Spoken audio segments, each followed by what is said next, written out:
Halo Sobat MC, jumpa lagi dengan saya Michael dari MC Consulting. Kali ini kita akan melihat bagaimana perbedaan NPWP dengan NPWPD. Tentunya bagi Anda sebagai wajib pajak, baik orang pribadi ataupun badan, pastikan Anda mengetahui perbedaan antara NPWPD dengan NPWP. Nah, jika NPWP, kita tahu bahwa NPWP adalah nomor pokok wajib pajak. Sedangkan NPWPD adalah nomor pokok wajib pajak daerah. Artinya, dari segi perpajakan tentunya ini berbeda. Karena kalau kita bicara NPWP, ini pajak pusat. Sedangkan NPWPD adalah pajak daerah.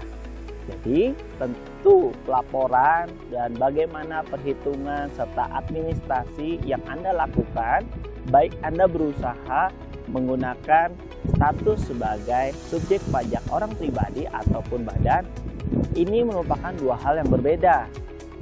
Jadi bagi Anda sebagai wajib pajak orang pribadi, jika Anda memiliki usaha menggunakan status orang pribadi di mana penghasilan Anda akan dilihat oleh Direktorat Jenderal Pajak dalam hal Anda sudah memiliki NPWP. Nah, pelaporannya jika Anda orang pribadi tentunya akan dipastikan bagaimana peredaran usaha yang Anda miliki. Karena jika Anda memiliki peredaran usaha di tahun 2022 sudah melebihi dari 500 juta, Anda tentunya harus menggunakan tarif PPh orang pribadi UMKM 0,5%. Namun tidak serta-merta untuk orang pribadi menggunakan tarif 0,5%. Jadi ini harus menyesuaikan dengan bisnis yang Anda miliki. Kalau orang pribadi bisnisnya pekerjaan bebas, tidak boleh menggunakan tarif PP 23 tahun 2018 yaitu 0,5%. Jadi singkatnya adalah NPWP adalah untuk pembayaran pajak daerah, administrasinya. Artinya jika ketika Anda memiliki NPWP baik orang pribadi ataupun badan, pelaporan pajaknya laporkan secara online melalui DJP online. Nah, beda dengan ketika Anda memiliki NPWPD. Artinya ketika Anda berusaha baik secara pajak daerah, kita akan lihat nih begitu banyak pajak daerah yang Anda perlu ketahui. Mulai ketika Anda berbisnis secara F&B, misalkan food and beverage untuk restoran. Nah, jadi kalau Anda berusahanya sebagai orang pribadi ataupun badan, Anda perlu tahu NPWPD adalah untuk mengadministrasikan pajak daerah. Sebagai contoh pajak resto. Nah, ini termasuk pajak daerah. Nah, ketika Anda membangun bisnis, Anda perlu tahu bahwa pajak daerah disetorkan di kas daerah dan melalui Bapenda menyesuaikan tempat di mana domisili bisnis Anda. Jadi, ketika Anda memulai bisnis, pastikan Anda sudah mengetahui bedanya NPWP dengan NPWPD.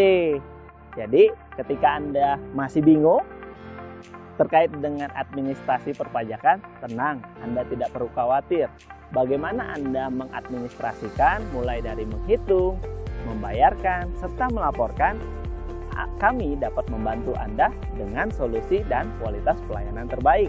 Melalui MC Consulting, kualitas pelayanan kami akan membantu Anda untuk melaporkan perpajakan secara efektif dan efisien dan tidak menyimpang dari koridor perpajakan. Jadi, pajak baik orang pribadi maupun pajak badan, ketika Anda memiliki NPWP dan NPWPD, pastikan pelaporannya sesuai dengan peruntukannya. Jika NPWP, maka pelaporannya ke pajak pusat, terdiri dari PPh dan PPM. Kalau NPWPD disesuaikan dengan bisnis yang Anda miliki.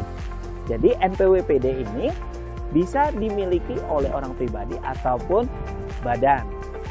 Pastikan jangan sampai Anda salah memilih konsultan pajak yang dapat membantu Anda dan pastikan sudah memiliki register. Sehingga administrasi perpajakan Anda dapat mencerminkan kondisi yang sebenarnya dan tidak menyimpang dari peraturan perundang-undangan yang berlaku. Ingat, orang bijak taat pajak. Terima kasih.